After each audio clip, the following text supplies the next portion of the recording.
नमस्कार। नवोदय विद्यालय समिति हेडक्वार्टर की तरफ से एक वीडियो कॉन्फ्रेंसिंग यानी वीसी मीटिंग अटेंड हो रही है। उसी में गर्ग साहब ने हमारे रिजल्ट यानी टीजीटी और अदर्स जो भी रिक्रूटमेंट है उसके रिजल्ट के विषय में उन्होंने बोल रखा है कि 2 दिन में जो है आपका रिजल्ट 2 दिन 3 दिन हार्डली आ जाएगा और आपकी पोस्टिंग जुलाई में हो जाएगी। और आपके यकीनी तौर पर यानी आपको कंफर्मेशन के तौर पर हम उस वीडियो को आपको दिखाने वाले हैं, तो आप उस वीडियो को ध्यान सुनिएगा और आपकी सारी समस्याएं जो भी अब तक की समस्याएं रही वो सॉल्व हो जाएंगी। और निश्चित रूप से हमारे लिए खुशी की बात है कि 2 साल 2.5 साल से हम लोगों ने बहुत ही पैनिक रूप में रहा, हमको मानसिक और शारीरिक रूप से कष्ट रहे, बहुत सारे सोशल जो है ताने बाने भी हमको सुनना पड़ा है इस दौरान 2 साल में। तो 2-3 दिन में हमारे रिजल्ट आने वाले हैं और पोस्टिंग जो है मोस्ट प्रोबेबली ट्रांसफर के बाद ही 28 जून यानी 28 जून तक ट्रांसफर के सारे जो प्रोसेस है वो पूरे हो जाएंगे। इसके बाद हमारा जो पोस्टिंग है वो जुलाई में होने वाला है। और आप इस वीडियो को सुनिए, देखते हैं, फिर इसके बाद हम बात करते हैं। जो क्रिएशन ऑफ द पोस्ट है उसका प्रपोजल पहले चाहिए। अभी हमारा कौन से साल का बचा हुआ है? 21-22 गिरे आना है 21-22 का। तो 21-22 का तुरंत करके भेज दीजिए और हम लोग कोशिश करेंगे नेक्स्ट ईयर बाद में 22-23 का भी मंगा लेंगे, क्योंकि अगर वैकेंसी का असेसमेंट रहेगा मेरे पास पहले से ही तो फिर आपका वी कैन इंक्लूड, तो उसमें ऑलरेडी 2 साल लगेंगे। हो सकता है कि 4-5 वर्क हो, लेकिन आपकी एग्जैक्टली समस्या एग्जैक्टली कौन सी है वो हो सकता है मेरा ऑलरेडी वर्क में कवर्ड हो। और आपको ये नहीं लिखना है कि भाई कि मेरे को डॉर्मेट्री 0.5 की बनानी है, 1 की बनानी है, वो हम लोग देख लेंगे कितने। आप बता दीजिए कि मेरे इतने बच्चों का एकोमोडेशन शॉर्टेज पड़ रहा है और इतने बच्चे नेक्स्ट ईयर ऐड हो जाएंगे, फिर हम लोग देख लेंगे आगे क्या प्लानिंग लेनी है। तो उस परफॉर्मा में दे दीजिए और किसी को जो है उसमें और भी अंग्रेजी लिखनी है तो लिख के दे दे, लेकिन यह कि हमको वर्क में समझ में आए, फिर आगे हम लोग उस पर बता देंगे कि ये वर्क का डेडलाइन सेट करेंगे कि ये कब तक कंप्लीट हो जाएगा। अगर नया वर्क इनिशिएट करना है तो उसमें ऑलरेडी 2 साल लगेंगे।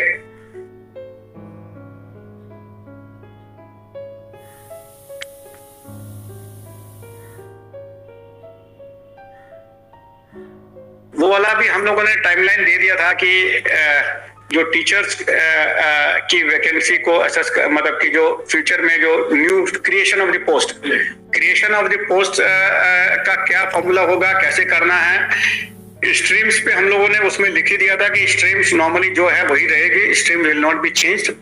नई स्ट्रीम्स ओपनिंग का अपना क्राइटेरिया है, क्लस्टर लेवल पे होगा, आप अपने लेवल पे इस हिसाब से उसको भिजवा दीजिए कि कैसे नई स्ट्रीम्स को ओपन करने का जस्टिफिकेशन रहेगा।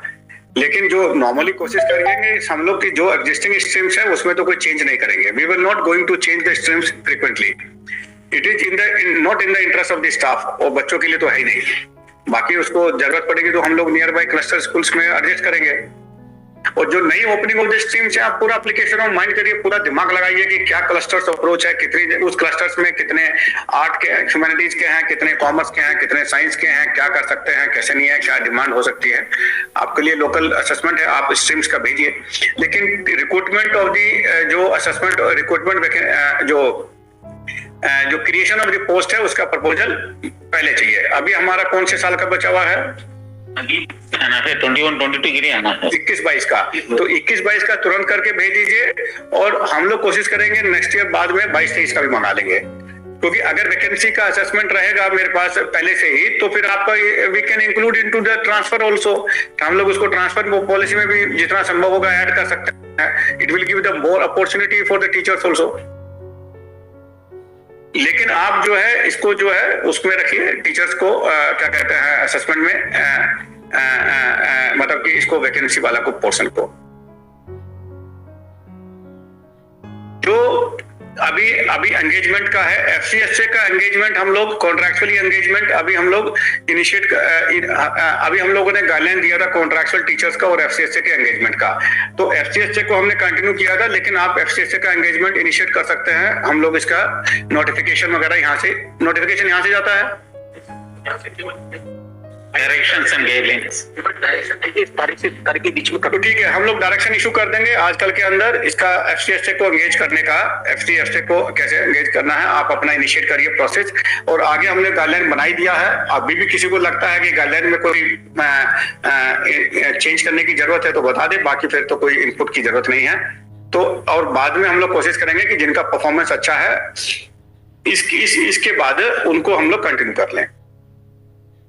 तो आप इसका एफसीएसए को इनिशिएट कर लीजिए। कॉन्ट्रैक्चुअल टीचर्स के केसेस में जो ऑलरेडी एक ट्रांसफर राउंड का एक राउंड निकल गया है, सेकंड राउंड हम लोग अभी 1-2 दिन के अंदर ओपन आज या कल हो जाएगा। आज या कल हम लोग सेकंड राउंड ओपन कर देंगे और फिर हम लोग सेकंड राउंड को कोशिश रहेगा कि हमारा कि 20th से पहले हम लोग इसको ऑर्डर इशू कर दें।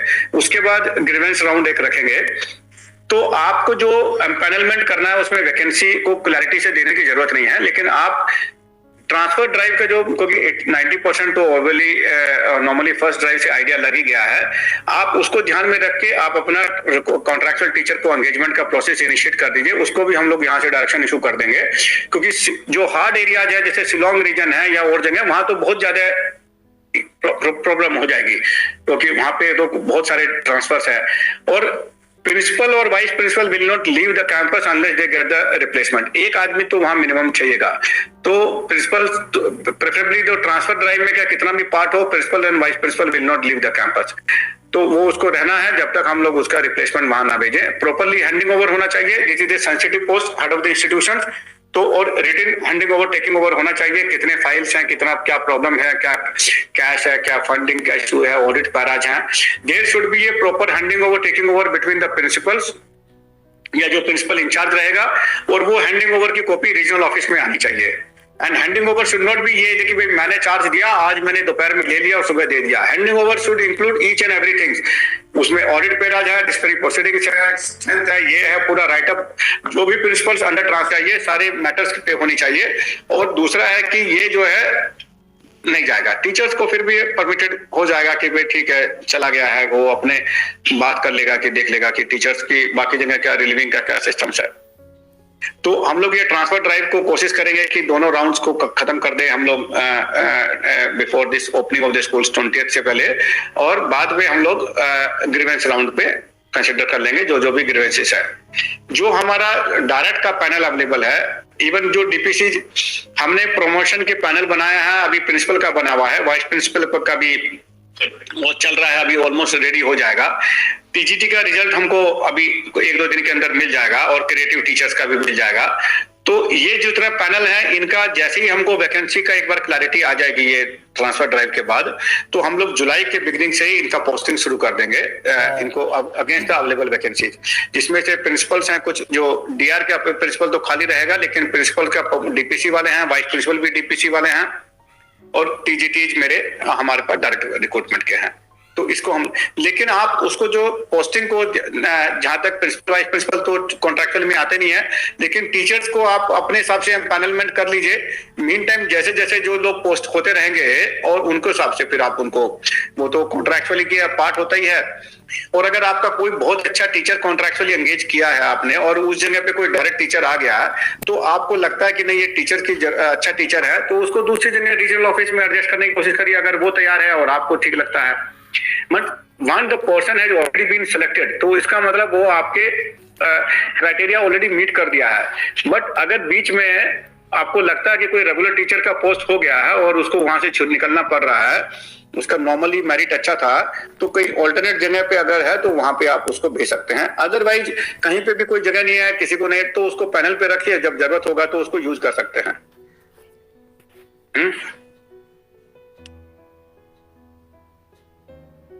अच्छा, जो एग्जिस्टिंग कॉन्ट्रैक्चुअल टीचर्स है, बिकॉज मे बी जो ये अभी कॉन्ट्रैक्चुअल एंगेजमेंट में प्रोसेस में थोड़ा समय लगेगा, तो अगर किसी जैसे हार्ड एरियाज में, प्लेन एरियाज में तो आई डोंट नो कि ज्यादा जरूरत पड़ेगी,